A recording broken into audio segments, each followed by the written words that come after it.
go round and round about this particular topic. And I heard Jeetan Patel, the England spin coach, on radio on your station just before. And he said, well, nobody criticised us when we played this way in New Zealand. No one criticised us last week when Root played a reverse scoop first ball. Harry Brook had to play that shot. That's the only place he was going to score.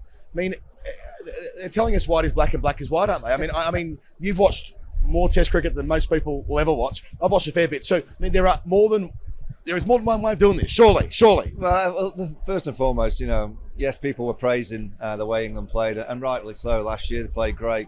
New Zealand, the first test in particular, fantastic. They lost the second test. They lost, so they only drew that series. But the Ashes is different. You basically, and whether it's right or wrong, basically in England cricket, Australian cricket, the series before the Ashes are kind of build up to the Ashes. Yeah. And then it's about appearing in an Ashes and getting it right throughout that series. And so far, the first test at Edgbaston, England lost. Yes, they played some good cricket, it was entertaining, but they lost. Yeah. And here at Lords, they got back into the contest on day 2. There were 188 for 1.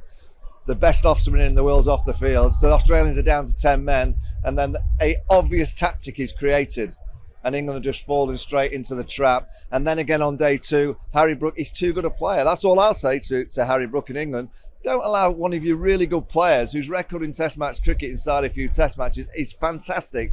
Don't allow him to get out in such a cheap way. He doesn't need to be playing that shot. Ride a few, get under a few bouncers. Yeah. When Cameron Green came on and Josh Hazlewood made the change, it just looked that little bit easier than Cummins and Stark. In Test match cricket, you are allowed to see off a bowler. Yeah. You're allowed to say, Starky, you're bowling 90 miles an hour bounces. You can only do it for 4 or 5 overs. So what we got 30 balls.